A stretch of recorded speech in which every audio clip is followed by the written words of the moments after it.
And then that's where I somewhat found Islam again. You know, like I would consider myself like honestly, in like I was clueless about the deen. I had Muslim parents and stuff like that, but not in a way that I could really like say I was a true Muslim lah, right? So there's found religion and stuff like that. And then what happened to me was like I had a total change. You know, I really changed. Like automatically, like my cousins will be a proof of this. You know, like my family members will be a proof because they always remember to be this one kind of character or person. Yeah. And then later on, suddenly after I found the deen and stuff like that, I chose when like like 100% change, 180%. You know, 360 degrees lah, whatever you want to call it, change. And after a while, it took some time. It wasn't like maybe 6 months or like that. It took like almost like 3-4 years into it. That suddenly internally there was a struggle. Like, how come I don't feel happy? You know, I thought this was better. You know, I thought this. I mean, of course, responsibility wise, you make sense. You can do your the activities, but inside of you, it was this shattering inside. People can say, this harmony. And alhamdulillah, like as time goes by, you know, you make that realization lah. I found that thing, and I want to ask you, what is it for you? How did? I think my journey in retrospect was very very natural lah. When I was young, I think up till about 16 years old, I was like at City Hall every other day lah, you know, with the boys lah. And I remember what changed me was when I was about around there, I knew that I would want to end up probably getting married and things like that. So I realized that, you know, I have to find a way to make money lah, and I still did not want to be a normal working guy. And so one of the things that changed my life was the movie Young and Dangerous. Because it was a punk punya chalet, and then this friend of ours brought the VCDs and we were watching it. And I was like, oh, you can make money and macam not be a normal dude lah.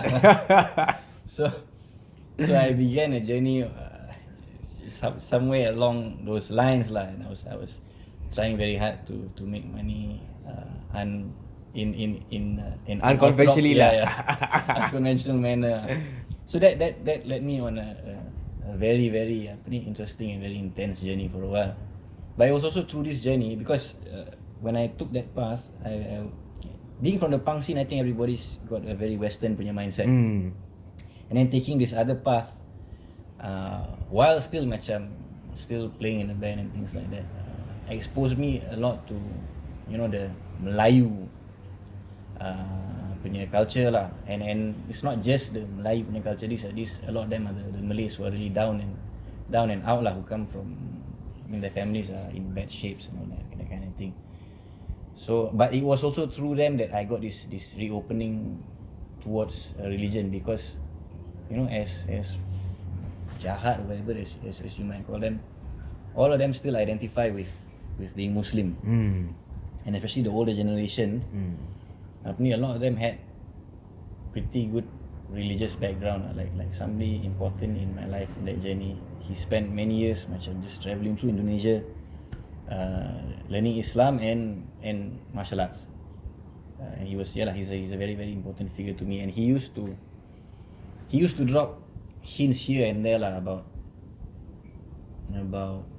I guess you could call it hakikah lah, which would strike me lah now and then, because I mean my parents are religious. I mean my parents are religious, but they did not dive deep into anything lah. They just the knowledge part lah, was it?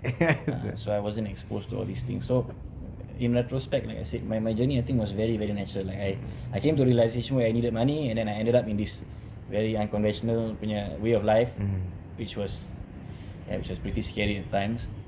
And then it was through that and then certain events in my life that the passing of my best friend lah, that made me rethink everything and rediscover Islam lah. What got me was I was in DB for a while, detention barracks, and my auntie she passed a book to me lah, which was Even Angels Ask. I forget the name of the author, but it was about a mathematician who became Muslim lah.